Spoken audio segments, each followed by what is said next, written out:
ஒரு பொய் அது வந்து உடஞ்ச உடனே வந்து கதை வந்து முடிஞ்சிடும்னு நினைச்சீங்களா? இல்ல. அதுக்கப்புறம் தான் வந்து உண்மையான போரே வந்து ஆரம்பிக்குது. வீட்டு விட்டு துரத்துனா பார்த்தீங்கன்னா, ஒரு பொண்ணு வந்து கண்ணீரோட போவான்னு எதிர்பார்த்தாங்க. பட் ஆனா அவ வந்து என்ன பண்ணனான்னு தெரியுமா? டைரக்ட்டா கோர்ட்ல போய் நின்னு நான் எப்படியும் என் புருஷன் கூட வாழுவேன் அப்படின்னு வந்து சவால் விட்டுருக்காங்க. இது வந்து சிறடிக்க ஆசையா? இல்ல ஏற்கனவே நம்ம வந்து பார்த்த அந்த சீரியல் கதையா அப்படின்றது தெரியல. ரோகிணியோட அடுத்த அடி என்னவா இருக்கும்?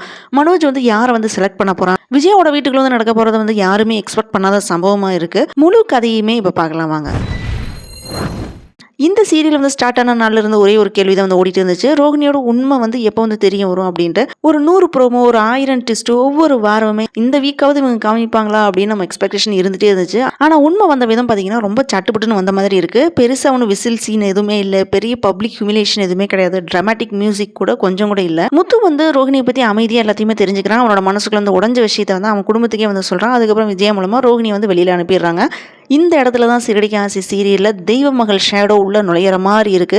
அதை பார்க்கும்போது நமக்கு தெளிவா தெரியும். டைரக்டர் குமரனோட சீரியல்னாலே பார்த்தீங்கன்னா ஒரு டெம்ப்ளேட் ஒன்று இருக்கு. நான் இங்கே மென்ஷன் பண்ணியிருக்க மெத்தட்ல தான் வந்து இருக்கும். இது ஆல்ரெடி டைரக்டர் குமரன் டைரக்ட் பண்ணி ரிலீஸ் ஆன தெய்வ மகள் சீரியல் வந்து காப்பி பண்ண மாதிரி தான் வந்து இருக்குது. இது சிறடிக்க ஆசை சீரியலையும் டைரக்டர் குமரன் தான் வந்து டைரக்ட் பண்ணிட்டு இருக்காரு. ஸோ அவர் வந்து இதுக்கு முன்னாடி தெய்வ மகள், தமிழும் சரஸ்வதியும் இந்த மாதிரி நிறைய சீரியல் வந்து டைரக்ட் பண்ணியிருக்காரு. இவரோட சீரியல்ல கதாநாயகன் பார்த்தீங்கன்னா ஒரு மொரடானா இருக்கிற மாதிரி தான் வந்து இருப்பாங்க. ஸோ அதே நேரத்தில் குடும்பத்துக்கு மேலே வந்து மரியாதை இருக்கிற மாதிரி வந்து காமிச்சிருப்பாங்க. அப்பா அம்மாவுக்கு வந்து நிறைய சப்போர்ட் செய்வாங்க. எவ்வளோ அசிங்கப்பட்டாலுமே பேரண்ட்ஸ் மேல பாசமலையை வந்து பொழிவாங்க. அதே மாதிரி குடும்ப தியாகி, அந்த குடும்பத்தோட மருமகள் ஹீரோயினா வந்து இருப்பாங்க. ஆனா வில்லி எப்பவுமே ஹீரோவை சீண்டிட்டு இருக்கிற கேரக்டர்ல தான் வந்து இருப்பாங்க. அந்த வில்லிக்கு ஹீரோ யாருன்னு பாத்தீங்கன்னா அந்நியரே தான். அதாங்க பார்லரம்மா அப்படின்னு கூட பேர் வச்சிருப்பாங்க. அதே மாதிரி ஹீரோயினுக்கு கொஞ்சம் ஃப்ரெண்ட்ஸ் இருப்பாங்க. அதே மாதிரி ஹீரோக்கும் ஃபியூ ஃப்ரெண்ட்ஸ் வந்து இருப்பாங்க. போதாத குறைக்கு ஹீரோவோட அப்பா அம்மாவுக்கு கூட ஃப்ரெண்ட்ஸ் எல்லாம் இருப்பாங்க. அதே மாதிரி தான் டைரக்டர் குமரன் டைரக்ட் பண்ற சிறடிக்காசி சீரியல் வரைக்கும் சரி, சில கேரக்டர் வந்து கண்டினியூ ஆயிட்டே இருக்கு. இது ஆரம்பத்துல இருந்து பாக்குற நிறைய பேருக்கு வந்து தெரிஞ்சிருக்கும். சரி, இது வந்து இப்படி இருக்குது, இப்போ என்ன நடக்க போகுது அப்படின்றத நம்ம பார்த்து தெரிஞ்சுக்கலாம். இந்த சீரியல் வந்து ஆரம்பிச்சதுல இருந்து ரோகிணி பத்தின உண்மை வந்து எப்போ தெரிய வரும் அப்படின்றதுல எல்லாரோட கேள்வியா வந்து இருந்துச்சு. அதுக்கான ஆன்சர் தான் லாஸ்ட் வீக்ல நமக்கு வந்து கிடைச்சிருச்சு. ஸோ ஆனால் யாருமே எக்ஸ்பெக்ட் பண்ணாத வகையில் சட்டுப்புட்டுன்னு ரோகிணியோட உண்மை எல்லாமே உடைச்சிட்டாங்க. இதுக்கு முன்னாடி ரோகிணி பத்தின உண்மை வந்து தெரிய வருமா அப்படின்ட்டு 100க்கு மேல ப்ரோமோ வந்து வந்திருக்கும். ஆனா இப்போ வந்து பாத்தீங்கன்னா அதை பத்தி பெரிய பில்டப் எல்லாமே முத்துக்கு வந்து தெரிய வர கடைசியில முத்தோட குடும்பத்திட்ட சொல்லி விஜய் மூலமா ரோகிணி வந்து வீட்டை விட்டு துரத்திடுறாங்க. இதே மாதிரி தான் வந்து தெய்வ மகள் சீரியல்லையும் அந்நியாரோட சுயரூபம் எல்லாமே தெரிஞ்சதுக்கு அப்புறம் அவங்கள வீட்டை விட்டு துரத்தி இருப்பாங்க. ஆனா வெளியே போன அந்நியாருக்கு பாத்தீங்கன்னா ஒரு சில பேர் வந்து ஹெல்ப் பண்ணுவாங்க. குறிப்பா நம்பின்ற ஒருத்தர் வந்திருப்பாரு. அதே மாதிரி தான் இப்போ ரோகிணிக்கு சிந்தாமணி வந்து ஹெல்ப் பண்ணிட்டு இருக்காங்க. ஆனா சிந்தாமணி பாத்தீங்கன்னா விஜயோட வீட்டையே வந்து எப்படியாவது கைப்பற்றணும் அப்படின்னு பிளான் போட்டிருக்காங்க. இதெல்லாம் பார்க்கும்போது தான் வந்து மனசு சொல்லுது இது அது இல்ல, ஆனா அதே மாதிரி தான் இருக்கு அப்படின்றது. ஸோ இதுக்கு முன்னாடி தெய்வ மகள் சீரியல்ல அந்நியார் அவங்களோட மாமனார் வீட்டை தான் வந்து இவங்களோட பேருக்கு மாத்தணும் அப்படின்னு வந்து பிளான் போட்டிருந்தாங்க. அவங்களோட ஹஸ்பண்ட் மேல அதிக பாசம் வந்து வச்சிருப்பாங்க. ஆனா வில்லியான அந்நியார் பாத்தீங்கன்னா உண்மை எல்லாமே தெரிஞ்ச உடனே ஹீரோ பிரகாஷ் அவரோட அண்ணனுக்கு வந்து வேற ஒரு கல்யாணம் பண்ணி வச்சிருப்பாரு. இப்போ ரோகிணி பத்தி உண்மை தெரிஞ்ச உடனே அவங்களுக்கு வந்து டைவர்ஸ் பண்ணிட்டு மனோஜுக்கு வந்து வேற கல்யாணம் பண்ணணும் அப்படின்னு விஜய் வந்து ட்ரை பண்ணிட்டு இருக்காங்க. இதை வந்து பார்க்கும்போது நம்மளோட மனசுக்குள்ள இது இல்ல அதுன்ற திங்கிங் கண்டிப்பா எல்லாத்துக்குமே வரும். எது எப்படியோ சீரியல் வந்து நம்ம சீரியலாவே பார்ப்போம் அப்படின்னு பார்த்தாலுமே இப்போ ரோகிணியை வந்து டைவர்ஸ் பண்ண மனோஜ் கொடுத்த கேஸ் என்கொயரி வந்து நடந்துட்டு இருக்குது.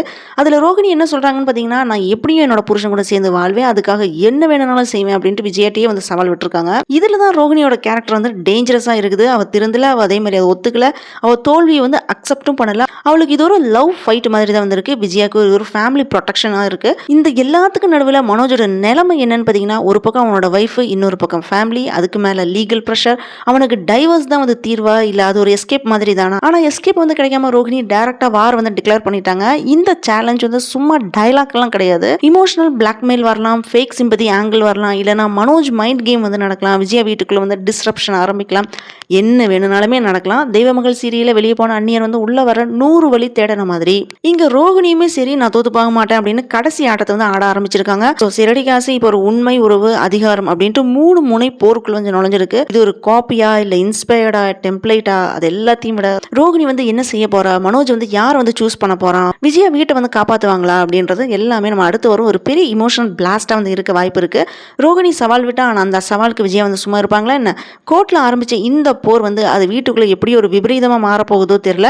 மனோஜ் இன்னைக்கு வந்து சைலண்டா இருக்கலாம், ஆனா அவன் எடுக்க போற ஒரே ஒரு முடிவு எல்லாரோட வாழ்க்கையுமே வந்து புரட்டி போட போகுது. ரோகிணி வந்து வெற்றி பெறுவாங்களா இல்ல அவளோட திட்டம் வந்து அவளுக்கே வந்து எதிராக வந்து திரும்ப போகுதா? அடுத்த எபிசோட்ல ஒரு உண்மை, ஒரு கண்ணீர், ஒரு பயங்கர முடிவு இது எல்லாமே பார்க்கறதுக்கு மிஸ் பண்ணாதீங்க. அடுத்த எபிசோட் இன்னும் தீவிரமா இருக்க போகுது. Thanks for joining with me. இந்த வீடியோ உங்களுக்கு பிடிச்சிருக்கும் நம்புறேன். இந்த வீடியோக்கு லைக் பண்ணுங்க, ஷேர் பண்ணுங்க, சப்ஸ்கிரைப் பண்ணுங்க. Have a great day.